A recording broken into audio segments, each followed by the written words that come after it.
Oke, Bismillahirrahmanirrahim. Assalamualaikum warahmatullahi wabarakatuh. Perkenalkan, nama gue Fathan. Di sini kita akan membahas bagaimana teknik menggunakan teknik uh, K-means. K-means pada sebuah ilmu data mining. Nah, di sini kita mempunyai sebuah data dummy, data yang cukup minimalis.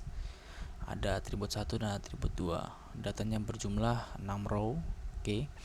Nah, di sini nanti kita menyebut atribut 1 itu sebagai X dan atribut 2 itu sebagai Y.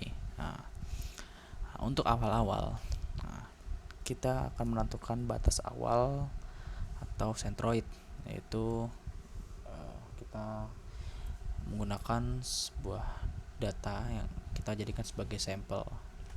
Nah, di sini kita tentukan kita menggunakan dua buah data, ya, dua buah centroid. Dengan centroid awalnya itu kita ambil ke data pertama. Ini berarti 1 dan 3, X-nya 1, Y-nya 3. Yang kedua kita mengambil data dari data kedua, yaitu 4 dan 2. Oke, data kedua 4 dan 2. Oke. Nah, pada iterasi pertama kita menggunakan rumus ini, teman-teman. Rumus ini yaitu untuk D, X, dan Y ada sama dengan adalah akar dari hasil penjumlahan dari X dikurang Y pangkat 2. Oke. Nah, di sini ingat ya teman-teman ya, X untuk hasil X dan Y, hasil ini adalah hasil penjumlahan dari ini kurang dengan Y. Nah, kita bisa menggunakan ini dengan ini, terus ini dengan ini. Nah, kita coba ya. Oke. Untuk ini didapatkan dari sini, teman-teman. Nah, hasil penjumlahan. Di mana atribut 1 ini kita kurangkan dengan atribut yang ini, oke. Dan kita kuadratkan, lalu ditambah dengan atribut yang ini, atribut Y dengan centroid kita yang Y. Dijumlahkan ya teman-teman ya. Kalau udah, hasilnya akan seperti ini. Kalau teman-teman mau lihat, ini isinya adalah SQRT. SQRT itu artinya adalah akar ya, akar kuadrat. Jadi nanti hasil dari dalam kurung ini kita akarkan. Kita mengambil kolom dari C5, kita kurangin dengan kolom ini, teman-teman. Seperti itu. Oke. Hasilnya ditemuin 0. Ini emang bukan salah ya, emang hasilnya 0. Nah, ini kita tarik aja, tarik ke bawah. Nah, hasilnya seperti ini, kita dapat hasilnya. Kalau teman-teman mau hitung manual bisa dengan cara ya ini sama.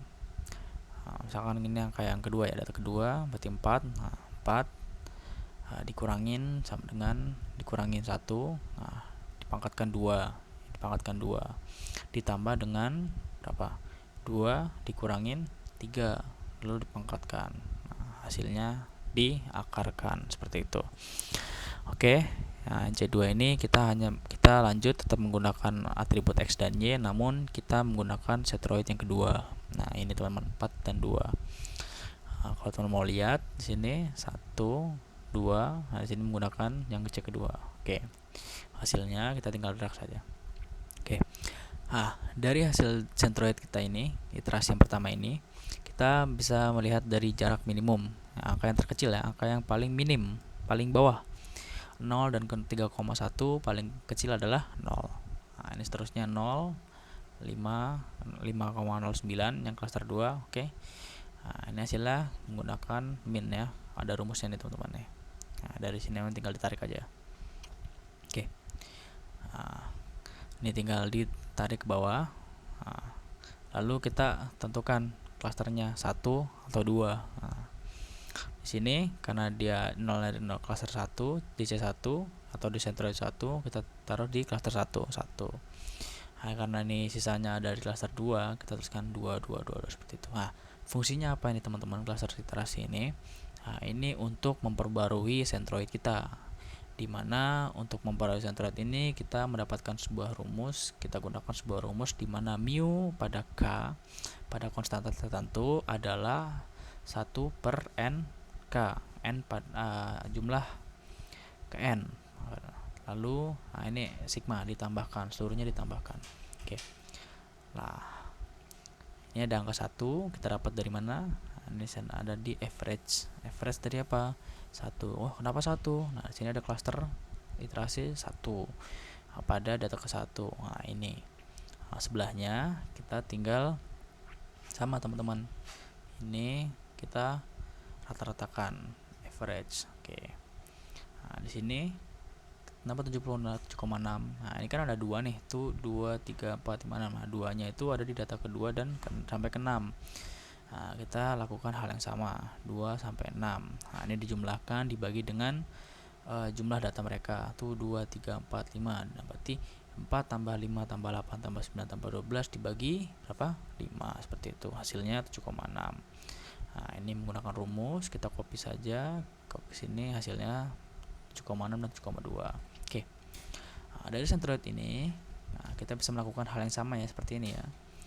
Nah, hasilnya ini, nah, ini dapat dari sama ya, ini, nah, dikurang dengan ini centroid yang baru kita, dikuadratkan ditambah dengan ini, nah, dikurangi dengan centroid baru kita yang pertama, lalu dikuadratkan, lalu hasilnya diakarkan seperti itu. Kita tarik ke bawah, dan ini juga sama teman-teman ya, kita pakai yang data yang bawah ini sama dengan data yang ini, kita jumlahkan semuanya, kita hitung.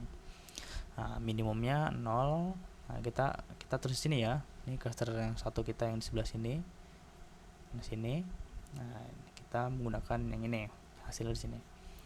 Nah, sini kita bisa lihat buah perbandingan, ya kan? Nah, jadi ada perubahan nih.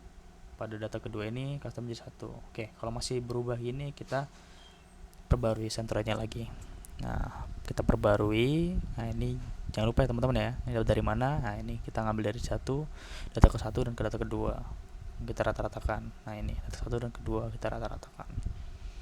Ini juga sama. Oke, kita dapat perbarui centroidnya, lalu kita lakukan hal yang sama nih untuk iterasi ketiga sampai kita menemukan cluster kita nih, apakah sama dengan ini. Nah, apabila sama hasilnya, nah, maka iterasi dihentikan. Nah, sampai kita perbarui centroidnya sama ya, pasti sama karena clusternya sama, pasti centroidnya akan sama kalau dijumlahkan. Nah, maka hasil akhirnya kita punya centroid C1 dan C2. Nah, sehingga visualisasinya seperti ini. Nah, dimana ini adalah berapa? 1,3 ya kan, 1,3, 1 X nya 1, Y nya 3 ya kan, X dan Y naik ke atas sini.